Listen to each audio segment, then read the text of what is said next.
Alright, welcome to Blender Fast Track. If you are new to 3D or new to Blender, this tutorial was designed for you. Together we're going to go step by step on how to create this exact frame that you see right here.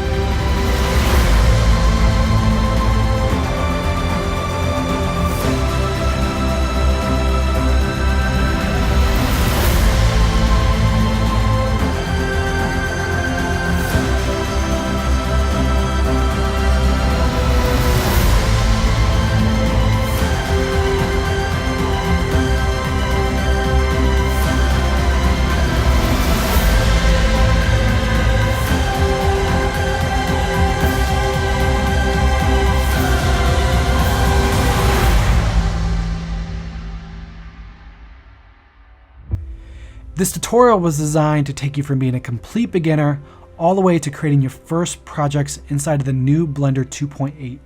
If you would like to get to know me and my experience working in the CG industry, you'll find a link to my demo reel in the description below. There are 3 parts to this series. Part 1, we're going to get up and running with Blender as fast as possible. We're going to go through the interface, learn how to navigate, the basics of models, materials, and lighting, and we're going to create this Minecraft project all while working towards the techniques needed to build the final project. Part 2, we're going to get into the basics of asset production, which includes basics of polygon modeling, texturing, shading, all while building the hero sword in the cinematic. Part 3, we're going to start building out the environment. We're going to utilize this free rock kick that comes with the tutorial. There'll be a download link in the description below. We're going to build out the environment, talk about some very cinematic lighting techniques, some cinematic cinematography techniques, and we're also going to talk about how to get your projects done faster by taking advantage of free online resources that we utilize in production, one of which we'll utilize to integrate the character and motion capture into our scene. So, are you ready for Blender Fast Track? Let's get going.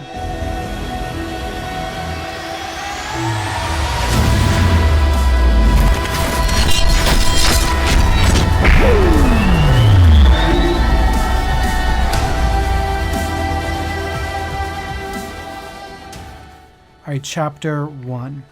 So this is probably the most important part of the entire tutorial because we're going to talk about how to learn CG faster. And if you can make it easier on yourself to learn this stuff, you'll be able to get through the learning curve a lot quicker.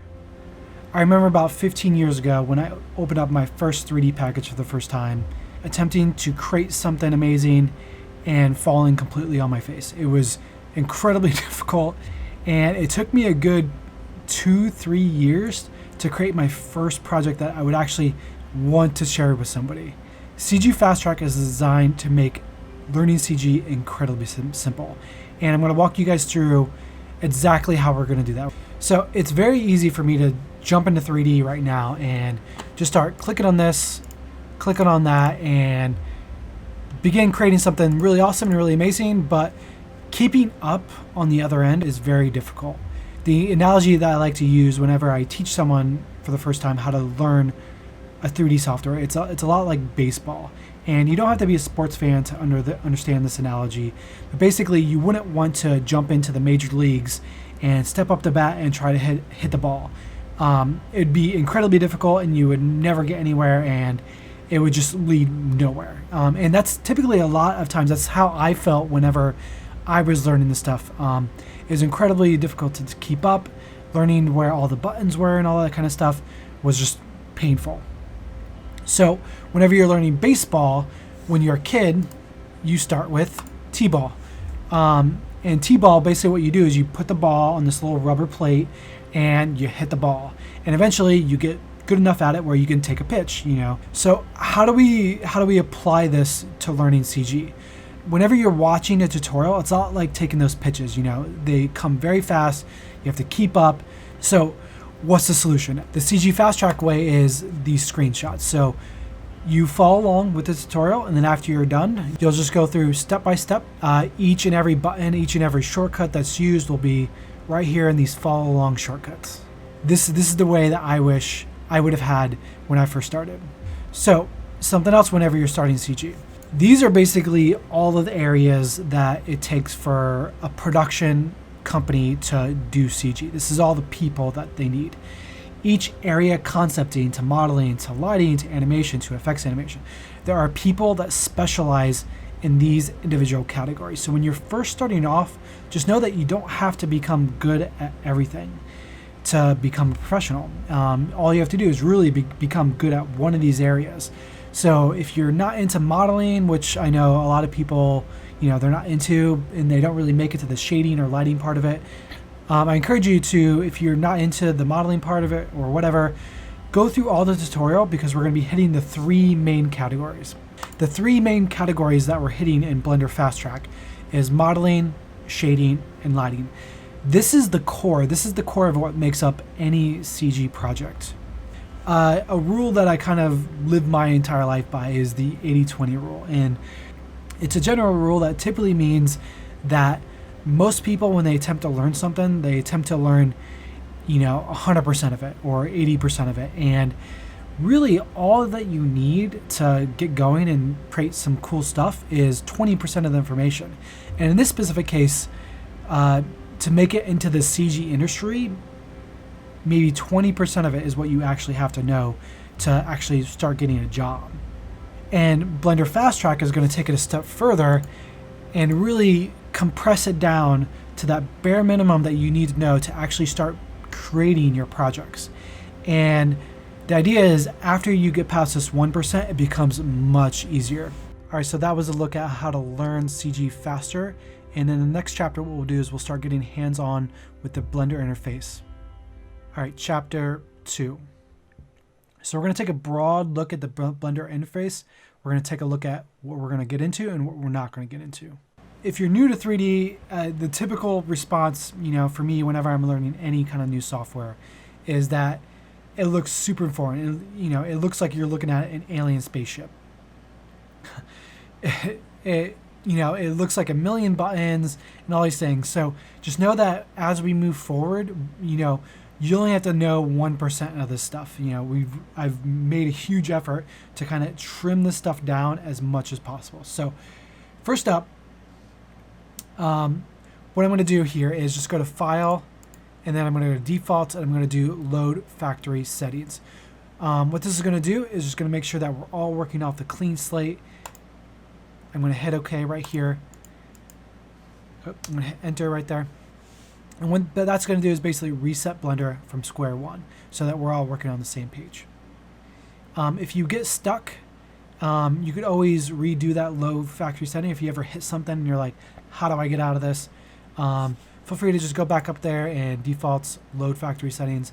The first step, if you ever get stuck, just there we have the undo button right there. So it's kind of like a fail safe. If you do something and you kind of mess up, you're like, how do I get back?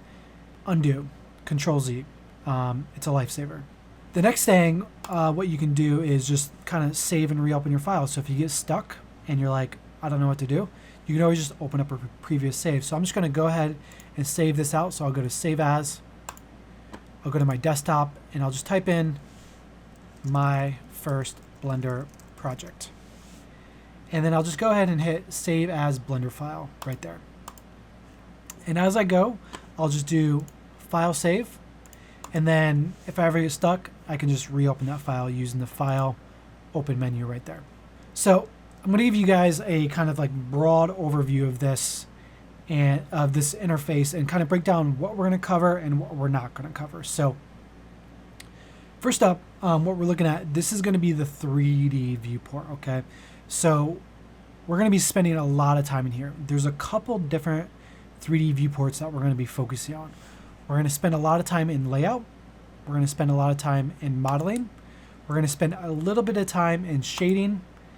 And that's really it. We're going to touch up on a couple of them, but those are the main areas that we're going to focus on. So all these other tabs, we'll dabble into them, but we're not going to go into them in deep. You don't need to do that to finish this tutorial. So 3D viewport. Next up, we have our tools. So these are basically how we manipulate things inside of the viewport. We'll cover more of this stuff as we go. We have things like the move and rotate. We'll touch up on that as we go. So 3D viewport, tools. Over here we have the outliner. So the outliner is basically a list view of whatever is inside of our viewport. So all of our objects that we create, that we modify, anything that's in our scene is going to show up into this outliner list view right here. Next up, right here, we have our properties panel. And this property panel is kind of probably one of the most confusing parts of getting up to speed with Blender. But basically, long story short, what it's meant to do is anything that's in our scene or any kind of global settings, this is where it's going to be, right? So this cube right here, this is a camera right here, this is a light right here. If we want to adjust like how bright the light is or the location of this cube, this is where we do all of that. And I'll kind of dissect this more as we go. All right, so that was a look at the Blender interface. And then in the next chapter, what we'll do is we'll take a look at how to navigate and move around Blender. Chapter 3. So we're going to take a look at how to navigate and drive Blender in the viewport.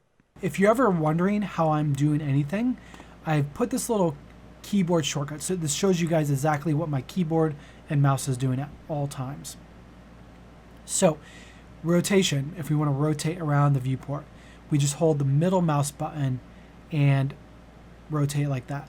If you don't have a three-way mouse like this one right here, that's okay. You can do the same thing up here. So if we go up here to the top right of our viewport, what we see is the rotation tool right here. Okay, so you can rotate like this, or you can rotate like this using the middle mouse button. If you want to actually pan around like this, you hold shift and middle click like that, or you can hold this little hand icon right there. So just press and hold that. If you want to zoom in up and down, use the middle mouse button on your scroll wheel just like that. I'll have inside of the project files that you can download in the link below, there'll be a navigation cheat sheet and a hotkey cheat sheet. So through phase 1, I'm going to avoid using as many hotkeys as possible, but the 3 main hotkeys that you want to get to know is how to drive the viewport. So middle click, shift middle click, and zoom in and out using the scroll wheel. So I'm going to change a couple preferences I like to use during the viewport, so I encourage you guys to check these out. So I'm going to go edit preferences, navigation, and what I'm going to do is leave off invert wheel zoom direction. And what that's going to do is just make the zoom a little bit more natural for my taste. So I encourage you guys to experiment with either way.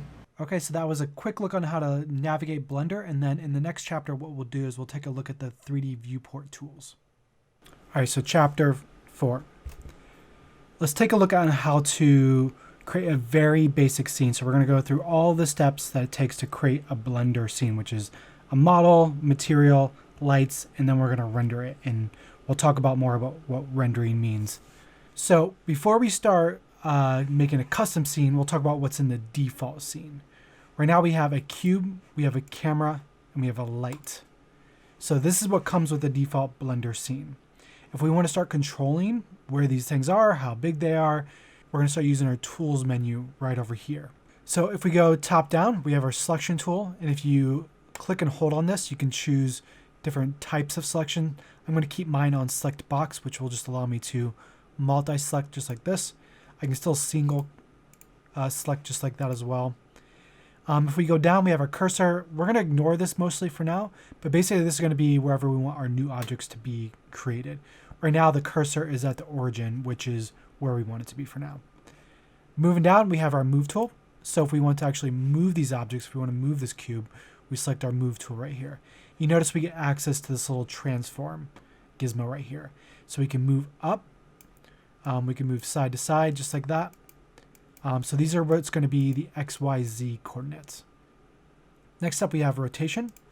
So if we want to rotate this object around, all we got to do is we can either click anywhere like this on the sides, or we can actually just click right here in the middle of it as well. I'm going to Control Z out of all of that. Next up, we have our scale. So we can scale our object like this. And then the last one that we're going to talk about for now is going to be this free transform tool, which basically combines all of the three move, rotate, scale options all in one. So we have our scale, which is in the middle, our rotation, and our move. Cool. So we know how to move things around. What if we want to actually delete this and start making new stuff? So I'm just going to either right click here and go to delete, or what I can do is just hit delete on my keyboard like that to get rid of that. And if we want to start creating new objects, what we can do is just go to add up here in the viewport. We'll go to mesh, and then we'll go to cube. And you notice we have all these other ones like torus, cone, cylinder. We have a lot of this different stuff. For now, we're just going to stick with cube. And then we're also going to add in a ground plane. So we're going to go to add mesh plane. And if you notice, the plane gets added right there in the center, and we can't really see it. So what we're going to do is just scale this up like this. So I'm going to go to my scale tool, move it like that. And now if we want to move the cube up, what we can do is just select the cube, go to our move tool, and just move this up. And what I'm going to do right here is go to my properties right here, and just go ahead and set this to be a value 1 so that we know it's perfectly sitting on that ground plane right there. All right, so that was a quick look at the viewport tools, and then in the next chapter, what we'll do is we'll take a look at some rendering tools with Eevee. After you watch each chapter and you're ready to follow along, the easiest way to do so is to utilize these screenshots. Following the screenshots is incredibly easy, and it makes learning CG substantially faster. Chapter 5. So in this chapter, what we're going to do is we're going to take a look at how to get out of this grayscale scene, and we're going to go through the process of rendering with Eevee. So now if we want to start moving our lights around with our move tool selected, we'll select our light, and you notice that we don't actually see anything happening. This is because we're currently in the viewport and we have to get into a rendered mode. And there's two different ways to do rendering. There's the viewport rendering, which is what we'll do now. And then there's the actual frame rendering, which we'll talk about in a little bit. So to change the viewport, we have four options up here. We have wireframe, we have shaded, we have look dev, which we'll talk about in a bit. And then we have rendered all the way to the right. For now, we're going to stick on rendered. And now you can see as we move this around, we can actually see what we're getting what's called a render, which is basically the lights, the materials, all of those things that are not objects being calculated. Cool. So the scene's looking pretty generic right now. So let's actually turn this into what can look like a daylight scene. So we have a sun and a sky. So this will be an exterior lighting example. So we have two different things to adjust. We have our light right here. So if we want to control the intensity, the properties of this light, we have to go to our properties panel down here. And to kind of break this properties panel down a little bit more, all the way at the top right here, we have what's considered to be the more global settings, things that belong to the scene level. And down here at the bottom, we'll have things that actually belong to each individual object. So if you notice, as I select the cube, select the camera, this bottom area right here is changing. So super important to realize that's happening. And if we want to control this light, if we want to change it to a sun, what we have to do is go to the light properties. So we'll go to light, and then what we can do is change the properties of the light right here. So for now, we're just going to switch this over to being sun. And if you notice, it's super bright, it's super overblown. So what we're going to do is just change the strength down to something like 20, just like that. So now we can just go to our rotation tool and rotate the light like this. So we can rotate it down like this to get a little bit longer shadows. Cool. So, but still not quite looking like an exterior lighting scene. So what we need to do is change the sky. And to control the world, what we do is we go to this little world context right there. So by default, the world color is set to being gray. What we can do is just change this to be something bright like this. And we'll just make this blue like that, which will be more towards what we would see. So from here, I'll just go to the strength and make this 0.5, which will just darken that sky a little bit. But you notice it still quite isn't feeling right. The shadows specifically are looking very washed out, and there's not really a contact area right there. So now what we have to do is go into the render settings. So the render settings can be found right up here. And The rendering engine that we're going to be using mostly is called Eevee. It's the real-time Blender render. So there's two main renders. There's Cycles and there's Eevee. So Eevee is more for real-time and Cycles is more for very, very high quality renders that will take, 10, 20, 30, 40 minutes of frame. So for now, we'll stick with Eevee. So to get those contact shadows, what we're going to do is we're going to use ambient occlusion. So I'll go ahead and click ambient occlusion right here. And you'll notice that we're starting to get something. We're starting to get a little contact area. But if we want to see this a little bit more, what we can do is go into the ambient occlusion settings and we can bump this up. So I'll just go do something like distance is 20. Distance is 10. And then we'll go to factor something like 2, and which is going to bring those contact areas in a little bit more. So now what I'm going to do to be able to see this contact shadow a little bit more is I'm going to select my cube. I'm going to go to right click. I'm going to do duplicate objects. And then what I'm going to do right here is just click, which will drop that duplicate, and then I'm going to move it over like that. So we'll talk about more about duplicating objects in a little bit, but I just want to show you guys this example of the contact shadows. So as I move this closer, like that, we can see that contact shadow happening. So next up, you notice that the shadows are still kind of blocky right now. So if we want to actually get some more crisp shadows, what we have to do is go to our shadow settings, and then we'll change our cascade side, which is basically going to control how clean these shadows are. So I'll go to cascade side and I'll change this to 4096. So when you're playing around with these render settings, just be mindful that if you're on a slower computer, they might actually kind of bog you down a little bit. So you don't have to go up to 4096 for now, but if your computer can handle it, feel free. And the next thing I want to talk about in shadows is going to be soft shadows. So if we click soft shadows, you notice that we get this kind of soft, natural look with our shadows. So just be careful. If it kind of slows you down, I would just go ahead and turn it off. Cool. So last thing I want to talk about here before we move on to materials is going to be the color management. So under color management, we want to make sure that we have our view transform turned on to filmic. And basically what this is going to do is give our scene a photographic look. If we switch this over to standard, you notice that it becomes super blown out. So we want to make sure that this is going to be on filmic. Great. So now how do we actually start colorizing these objects? That's where materials come in. And materials are essentially going to be the properties of the object that control it, whether it's going to be metal, whether it's going to be glass, whether it's not, it's going to be wood. Those are the material properties of the object. So if I want to go into our ground plane and adjust the material, what I do is select the ground plane. I'll go all the way down into our material context. So materials, so we're jumping in and out of a lot of properties right now. So we're kind of touching base on a couple different ones. So if we want a new material for this, what we'll do is click new. And now we have a new material. So we're going to get into this material pretty heavily later on in part 2.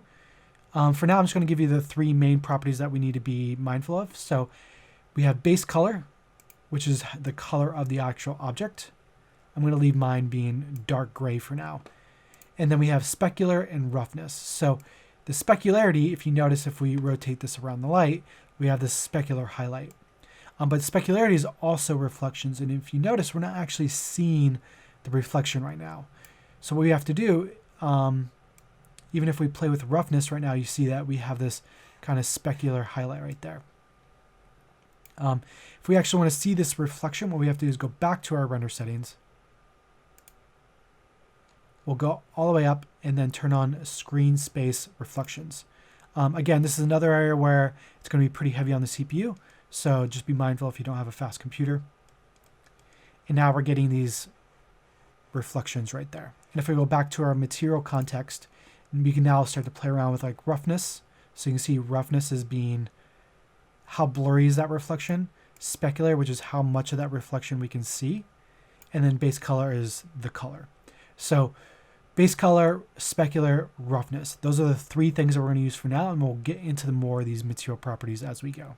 So next up, let's actually do a render. So right now we're in the viewport rendering, and there's a difference between the viewport and the actual render. So there's 2 different ways you make the scene. There's in the viewport and then the render. So render is actually what you're going to save out and actually share with people. Right now we're just in the Blender scene file itself. So if we actually want to render this, we're going to need to jump into the camera.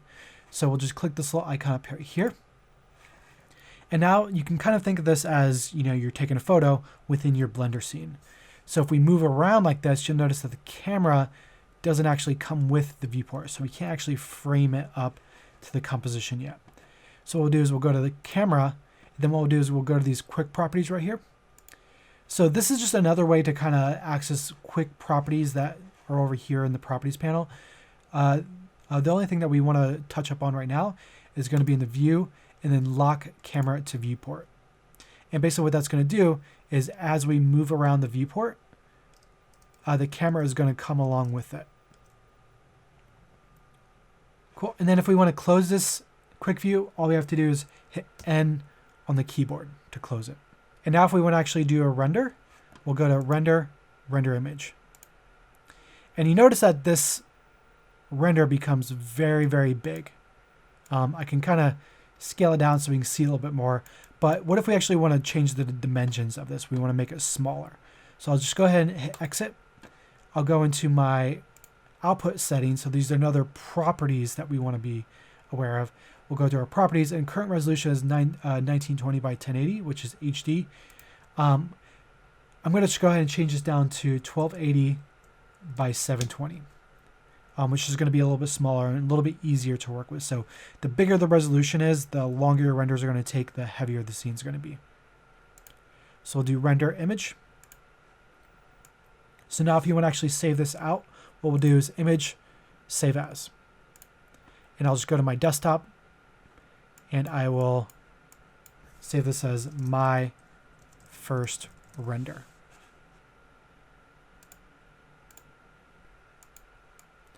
And there we go. So that is point A to point B, going through the entire pipeline of creating objects, doing materials, playing with lights, and doing a full render. So as we go, basically we're going to be building on each one of these areas.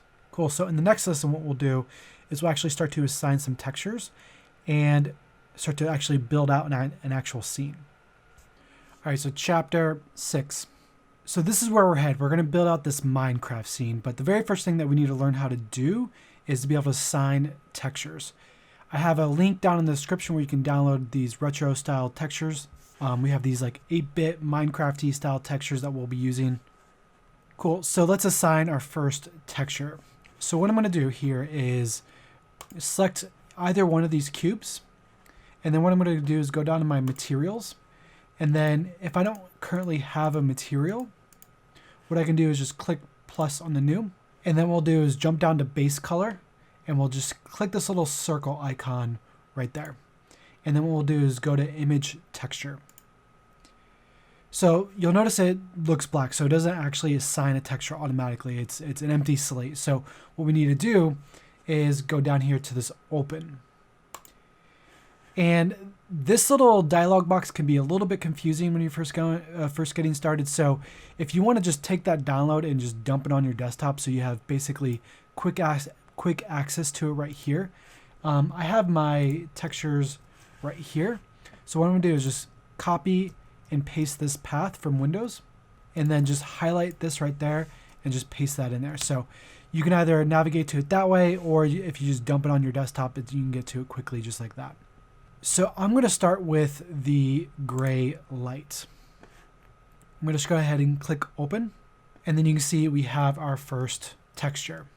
So if you notice, it's really blurry. So essentially the texture has to go through a filtering process. Basically, that's just a fancy word of saying it's got to take a 2D image and put it on a 3D object, and that's a bit of an interpolation process. So long story short, if we just come down here to the filtering, what we'll do is change this from linear over to closest. And then you can see right there, it goes back into this like 8-bit style texture. Cool. So what I'll do here is just continue to build out a little library of cubes that we can work with that have different textures on them. And a general note, moving forward, it's a lot easier if you start with the right cubes before you start duplicating them around. I'm going to show you guys how to assign different materials, but just know that if you start with the correct cube first, it's a lot easier. So I'm going to go into my second cube, and we're going to go to plus right there. If you already have an existing material here, so say if these two materials already have, if these two objects already have the same material, and if you adjusted this one and it automatically adjusted that one, all you have to do is come in here and click this little minus button right here, which will get rid of that material from being assigned to this object. So we can just go to new, and then what we'll do is go down to base color, we'll go to image texture, and basically we're just going to repeat the same process. We'll go to open, and then what I'll do is grab a green, click open, change the filtering over to closest, and then what I'll do is right click, duplicate objects. I'm going to just hit enter to drop it and then move it just like that. And then here we can see that, okay, we have two green shaders. If we want to cancel this one out and assign a new one, all we have to do is go right here and hit this minus button right there. And then we can just click the new button right there, and then just repeat the same process. So go to the little base color circle, image texture, go into open, and then we'll just go ahead and I'm going to grab brown and click open like that. And then we'll go ahead and switch it from linear to closest. So now we have 3 8-bit cubes with textures. So from this point on, you're kind of ready to jump to the next chapter. But before we get there, I'm just going to show you a couple different material techniques for swapping materials. And just in case if you get stuck, you can come back to this and get a little bit of a deeper explanation of how to manage these materials. So first, I'm just going to select all of these and then right click duplicate objects. I'm going to hit enter to drop it and then move these over just like that. And now say if we want to take this green material and assign it to a couple other ones, what we can do is just, so we'll select this object first. And then what we'll do is we'll shift select each one. And then the last thing that we want to select is the green one because that's the one we want to assign to the rest of them. And then what we'll do is hit Control L on the keyboard, and then we'll go down to materials. And what that's going to do is assign all of them. I'm just going to go ahead and undo out of that. So say if we wanted to adjust this box, but not this one. So if we come in here and if we select that and then select this material, and if we kind of come up here and just adjust any parameter, you'll notice that it's currently going to tweak both of them. So the thing that's happening here is we've duplicated these objects so they're independent objects, but the material that's assigned to each one of them is the same material still. So if we want to adjust this independently, what we have to do is actually come in here and minus this out and then create a new material. So now we can adjust this one independently just like that. Cool, so that was a look at on how to assign textures and managing your materials. And then in the next chapter, what we'll do is we'll start taking a look at how to duplicate this around and create the Minecraft scene. After you watch each chapter and you're ready to follow along, the easiest way to do so is to utilize these screenshots. Following the screenshots is incredibly easy and it makes learning CG substantially faster. Chapter 7. So what we're going to do is we're going to start building out this Minecraft scene. And before we get started, we're going to do a little bit of prep work that will essentially make it a lot easier for when we get started. So what I'm going to do here is shift select all 3 of these cubes and just delete them. And whenever you're building out this like 8-bit Minecraft world, it's very, very important to have everything kind of perfectly lined up and all of that. And if we kind of come in here and try to move this perfectly along there and then move this perfectly along there, it become very, very time consuming. So what we want to do is take advantage of grid snapping. So you can find the grid snapping right up here. And then as you start to move this around, you can see that it's officially snapping. You can see that it's officially snapping around, which will make it a lot easier. But if you notice that these objects, they're kind of slightly off, like this object and this object are kind of a little bit too far apart, and then this object and this object are kind of not really there. So what we're going to do is we're going to essentially set the parameters directly right now so that they're perfectly lined up. So that way when we start duplicating along the grid, everything is going to be lined up perfectly. So what we'll do is we'll select each one, we'll go into object context, and we'll just make sure that this is 0, 0, 1, just like that. We'll go to the next one, And then we'll make sure that this is 0. You can see this is -2. So what we'll do is we'll just set this to being -2. So it's going to be perfectly aligned. And then the next step, what we're going to do is we're going to 0, -4. So now they're perfectly aligned. And then as we move this now, you can see that it's going to be perfectly aligned. All right, cool. So let's talk about some techniques when you're duplicating. When you're first starting off, this duplicating can be kind of wonky in the sense that it can be a bit hard to control. So I'm just going to give you some very basic techniques on how to manage that. And you can kind of branch out from there as you get more comfortable in the viewport. All right, so what we're going to do here is we're going to duplicate this. And I'm going to start using the hotkey Shift D. If you're on a Mac, it might be Command D or Alt D. Just check out what it says right there and use it as a hotkey. So as I select this, I'm going to hit Shift D. Then if you notice, like as soon as you start moving the mouse, it kind of is very difficult to place it right where you. So right now I'm just trying to put it on top of it, and it can be very, very kind of difficult. So I'm just going to get rid of that. And a technique that you can use to kind of move it along perfectly is if you just do Shift D and then hit Enter, and that'll just drop it. And then what you can do is put your hand back on the mouse and then move it up like that. So Shift D, Enter, then move your mouse. So I'm just going to start moving this up, and what I'm going to do is duplicate this 10 different times. So Shift D, Enter, move it up. And this part's going to get a little bit repetitive, but I'm going to kind of explain new techniques as I go. Shift D, Enter, move up. And if you notice, it's kind of getting hard to see where each object is and isn't, right? So what we can do is turn on a wireframe mode.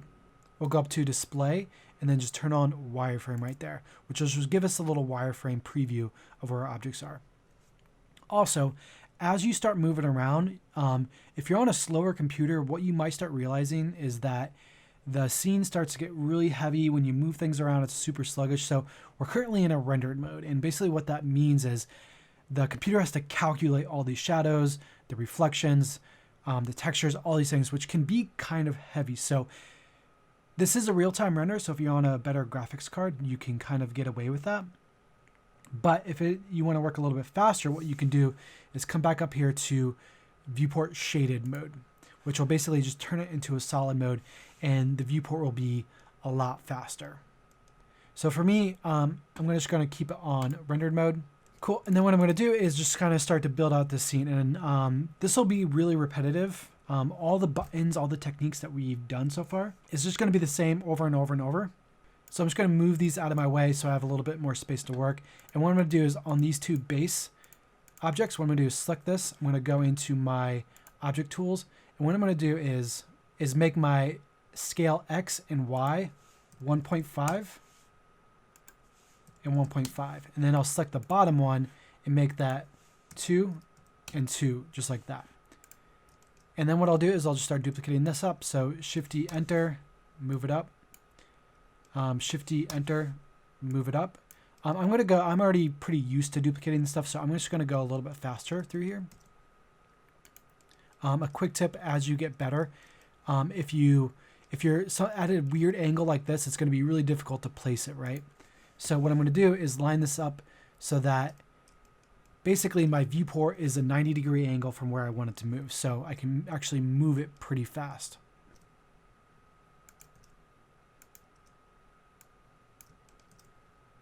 Just like that. And what I'll do is this top one, what I'll do is select this and do the same thing, 1.5, 1.5. And then we'll do 2 and 2, just like that. Great. So now that we have one structure built, what we can do is just start duplicating this around. And what I'm going to do is just come up here and select this guy, Shift D, Enter to duplicate, and then move this over like this.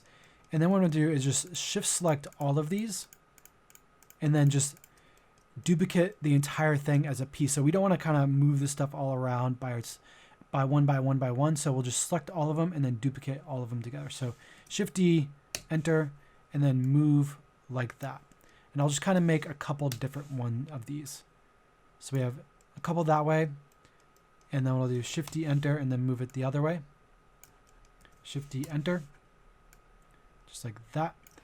And then you notice we have this one piece on end, and I'll just get rid of that like that. I'll go ahead and move these out of the way a little bit more. Great, so what I'm going to do now is just go to my selection tool, and I'm going to select all of that. Let's select that, go back to my move tool, hit Shift D, enter, and then move it over just like that. So Shift D, just like that. Again, I'm moving pretty fast, but don't feel like you should be moving this quick right off the bat. It takes a little bit of time to get used to. And that's really what this chapter is all about. It's about getting you used to the viewport. So don't feel like you have to move as quickly as me. It's going to be a bit of a struggle at first.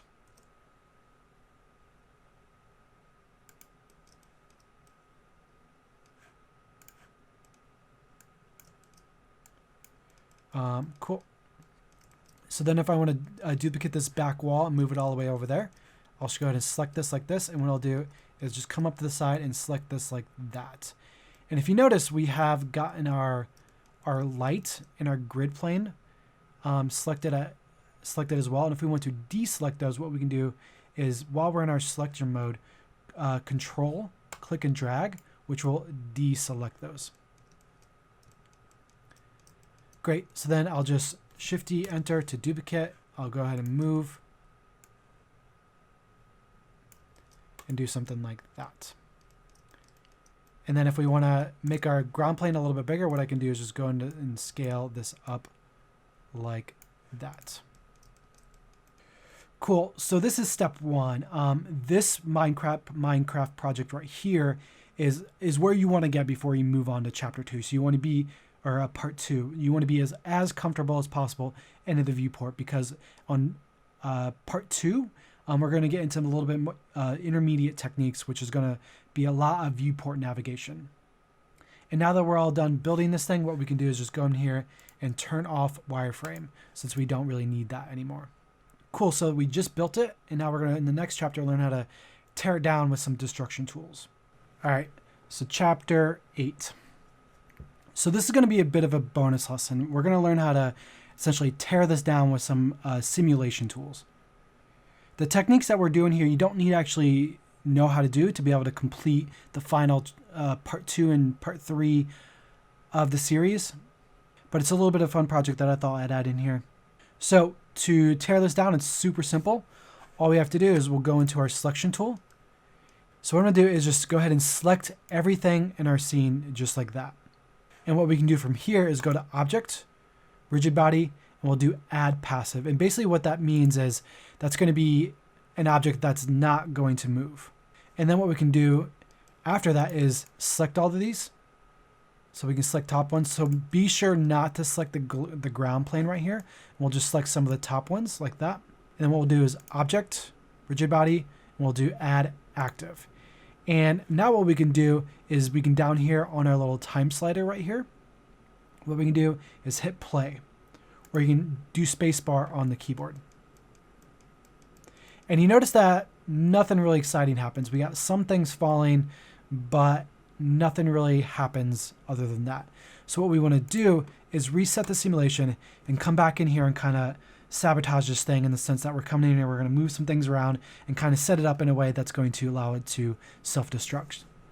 So we'll just kind of come in here with our move tool, and we'll just kind of start moving some of this around like that, which will just kind of make it collapsible like this.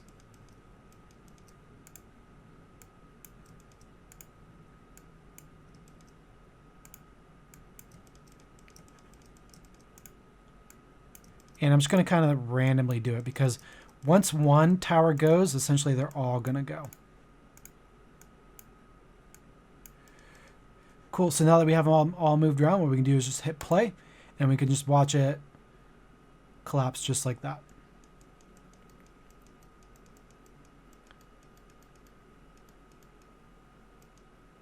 And if you want a little tip on how to kind of get it to explode a little bit more, if you just take one of these cubes and start putting them inside of each other, it's not very good practice, but it's a good way to kind of get Blender to kind of help. Essentially what's going to happen is those cubes are going to be inside of each other, and they're just going to kind of like explode from there, which will just help it kind of push it over a little bit more. just like that. Pretty fun. All right, so that's wrapping it up for this chapter. And then what we'll do is we'll end part 1 with talking about some next steps on how you can get ready for part 2. All right, so that's wrapping it up for part 1 of the Blender Fast Track.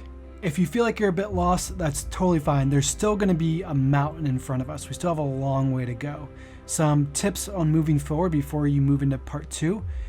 Get some practice. If you feel like you can't really do anything other than just following the tutorial, that's fine. The more times you do part 1, the more that you're going to be ready for part 2. Part 2, we're going to get into modeling and texturing, specifically the hero asset of our cinematic, which is the sword. So spend some time going through part 1, really nailing down the viewport and navigating and assigning materials and doing the basics of rendering. Part 2 will be out next Thursday, and if you haven't already, I invite you to subscribe and be here with us every single Thursday as we release new YouTube content. So in the meantime, are you ready for part 2? I'll see you next week.